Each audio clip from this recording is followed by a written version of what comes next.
Hello all, welcome to SMS channel. Hi అండి అందరికీ.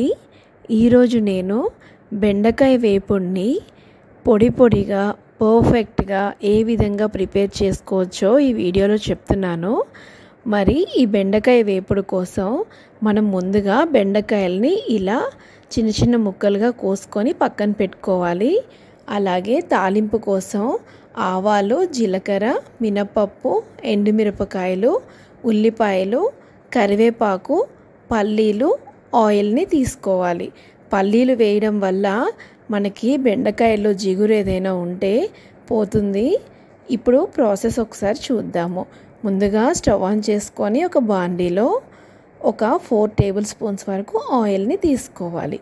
Oil heat అయిన తర్వాత నేను ఇక్కడ పక్కన పెట్టుకున్నాను కదా పోపు, అది మొత్తాన్ని వేసుకొని ఒకదాని తర్వాత ఒకటి ఇలా నేను ఇక్కడ చూపిస్తున్న విధంగా ఫ్రై చేసుకోవాలి.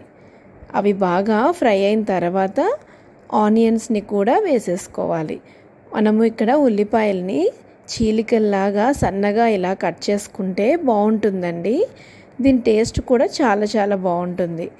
ఇప్పుడు మనం ఇవి బాగా ఫ్రై అయిన తర్వాత దీంట్లో 1 టేబుల్ స్పూన్ సాల్ట్ అలాగే పసుపుని కూడా యాడ్ చేసుకోవాలి. ఇప్పుడు ఒకసారి మొత్తాన్ని బాగా కలుపుకోవాలి.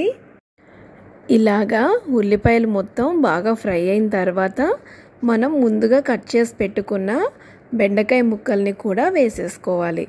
బెండకాయ ముక్కల్ని వేసుకున్న తర్వాత ఒకసారి మొత్తం పైనుంచి కింద వరకు నీట్గా కలుపుకోవాలి. నేను ఇక్కడ చూపిస్తున్నాను చూడండి, ఈ విధంగా మొత్తం అంతా కలిసేలాగా కలుపుకోవాలి. మనకి బెండకాయ వేపుడికి అసలు మూత పెట్టకూడదు. పెడితే ఆ వాటర్కి జిగురు ఇంకా ఎక్కువైపోయి మనకి ముద్దలాగా వచ్చేస్తుంది.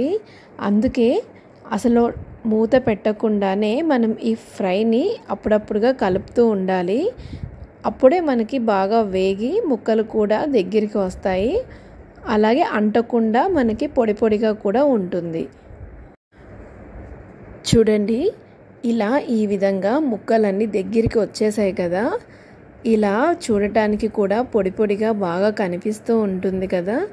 ఇప్పుడు మనం దీన్ని ఇంకొద్దిగా సేపు ఫ్రై చేసుకొని సర్వింగ్ బౌల్లోకి తీసేసుకోవచ్చు. పిల్లలకి మార్నింగే బాక్స్లోకి హడావిడి అవ్వకుండా ఈ విధంగా లంచ్ బాక్స్ రెసిపీ లాగా బెండకాయ ఫ్రై చేసి పెడితే పిల్లలు కూడా చాలా ఇష్టంగా తింటారండి. అండ్ మనకు టైం కూడా ఎంతో టైం పట్టదు. టైం సేవింగ్ రెసిపీ అని కూడా చెప్పొచ్చు మనం. ఈ విధంగా చేసేసుకొని దీన్ని మనం పప్పుచారుతో కాంబినేషన్లా తీసుకున్నా కూడా చాలా బాగుంటుంది. నో వర్డ్స్ అండి. ఇంకా చూసారు కదా, ఎంతో ఈజీగా బెండకాయ ఫ్రైని ఈ విధంగా ప్రిపేర్ చేస్తే టేస్ట్ అయితే చాలా బాగుంటుందండి. అండ్ సైడ్ డిషెస్ లాగా పప్పుతో కానీ పప్పుచారుతో కానీ తింటే దాని టేస్ట్ కూడా సూపర్ అండి. మరి ఈ వీడియో కనుక మీకు నచ్చితే తప్పకుండా లైక్ చేయండి, షేర్ చేయండి, సబ్స్క్రైబ్ చేయండి.